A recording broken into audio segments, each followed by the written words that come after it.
The NBA MVP, the most prestigious award in all of basketball. It can make or break your legacy. It helps players such as James Harden and Russell Westbrook get their legacy up there without a ring. Today we're going to be looking at top 5 candidates for the MVP in the 2019 season. What up YouTube, it's your boy SD back with another banger. Let's get into the video. Number 5, Kyrie Irving. Kyrie Irving's probably going to have the best team in the East next year with the Celtics. They're probably going to win over 60 games, get the number 1 spot. So this is definitely going to help his case, especially since the MVP goes to the best player on the best team. And 60 wins usually does help it. Like look at James Harden last year. If he didn't get over 60 wins, probably would have went to LeBron. And then on top of that, he's probably going to be the leader of the team next year. Unless Gordon Hayward all of a sudden takes a bigger role, if Jason Tatum somehow becomes a superstar of the team, he's going to be the leader of these guys. And as long as he's averaging 26-27 points per game, I see him being in the MVP race, especially because he wanted to be the man. He came to Boston so he could leave Cleveland and not be in LeBron's shadow. So if he can take over and average that many points per game, who said he can't be in the MVP race? But the thing is, he must dominate. He can't have all these other guys, like, they're so full of talent. He has to be the number 1 guy there. They give MVP to the greatest player on the best team, not a good player on a good team. Last but not least, he got to stay healthy. He only played 60 games last year and he got to make over that 70 mark to be MVP. He can't miss a quarter of the season. Plus, he can't miss long periods of time. If he misses, he only can miss like 3-4 games in a row at max, unless he's balling out every other game, averaging about 30 points. Number 4, Kawhi Leonard. This year, he really needs to prove himself, especially since he's entering a contract year. The media was all on him last year with the Spurs saying he's healthy and him saying he's not healthy. So it's really going to come down to this season to see what happened last year. And to get the media on his side, if he balls out, it's going to be like, well, he was hurt and might not have been like treated properly in San Antonio. So especially since they said he's happy in Toronto, he could end up balling out. Like a lot of guys who play in a good environment that are happy where they're at, they usually end up having their best years of their career. And on top of that, he hasn't won the MVP yet. They don't like giving the MVP to the same player multiple times. Look at LeBron, Kareem, and Michael. They couldn't get any more than 4 or 5 because, and for Kareem's sake, 6 because the MVP was like trying to get someone else to get it now. And then on top of that, it's like his time to take over the East. LeBron's not there, so he can easily be the man there, and as long as he's averaging 27-28 points per game, he can definitely do it. And now he's not stuck in the San Antonio Spurs system where his touches are limited and he can't be the man. He's in Toronto, and Toronto, for all we know, can give him the ball every single possession so he could be stat padding. The only other player that can be better than him in the East is next on the list. Number 3, Giannis Antetokounmpo.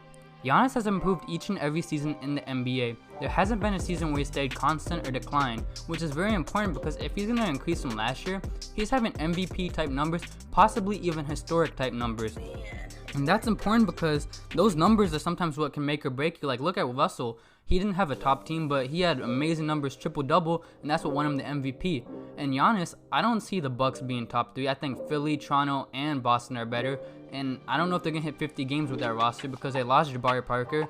Chris Middleton's their second best player, tied with Eric Bledsoe. And they still have many needs on them. They don't have another star to pair up with Giannis. So the wins are not going to be there. So stats are what's going to come down to. And he's very good at putting up amazing stats. He's put up amazing stats through his whole career. And some of his stat lines are out of this world. So you never know with Giannis. And especially with this freak athleticism, he can definitely be the new king of the East. Who says he can't? Because usually these guys in the NBA who are the king are usually not human. Like, what I mean by that, they have athleticism that's never been seen before. And LeBron, he was super athletic, a big man with athleticism like crazy with the point guard's passer vision. So Giannis could be this guy who's 7 foot, runs like a guard, he can lift like a big, he's lanky. It's just crazy. So I definitely think Giannis has a good chance at winning the MVP in this upcoming season. Number 2, Anthony Davis. Anthony finished 3rd in MVP voting last year. I definitely think if he had more wins, he could have been higher up. And one of the major things that made him up there was how he played after DeMarcus Cousins went down. And he doesn't even have DeMarcus Cousins on his team this year, so he's definitely going to have better numbers. He's probably the best big man in the league right now, and he's probably going to be the best big for years to come. And he doesn't have an MVP, and once again, I like to say, the media loves a narrative, so getting Anthony Davis' first MVP is going to mean a lot to them. And he's motivated now. Like his best buddy DeMarcus Cousins, he balled out for him the All-Star game, wore his jersey, just left him for $5 million. And like his team offered him $40 million. So Anthony Davis is gonna be motivated to come after this season.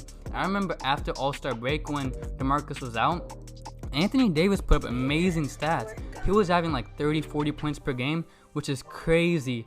But I think one of the biggest things with Anthony Davis is, once again, he's going to have to put up amazing stat lines, and I don't think he can put a triple-double up because I've never seen a big man with his type of skill set do it, because he's not going to get 10 assists or 10 blocks per game, so he needs to get more wins. And the way for him to get wins, he's going to have to finish top 4. So that means knocking the Thunder, Rockets, Lakers, or Warriors out of that top 4. And maybe if he gets 50 wins, he'll get a legit debate. Number 1, LeBron James. LeBron probably has the best story out of all of them. He's joined the biggest brand in basketball, the LA Lakers, and he's the best player in the game right now, especially since he's chasing after the GOAT. And to get up there, he needs to get more accolades and MVPs and championships. And the MVP will definitely tie him. He's going to have 5, Jordan will have 5, and the media will love that. They'll eat that up. And especially he's entering his 16th season in the league.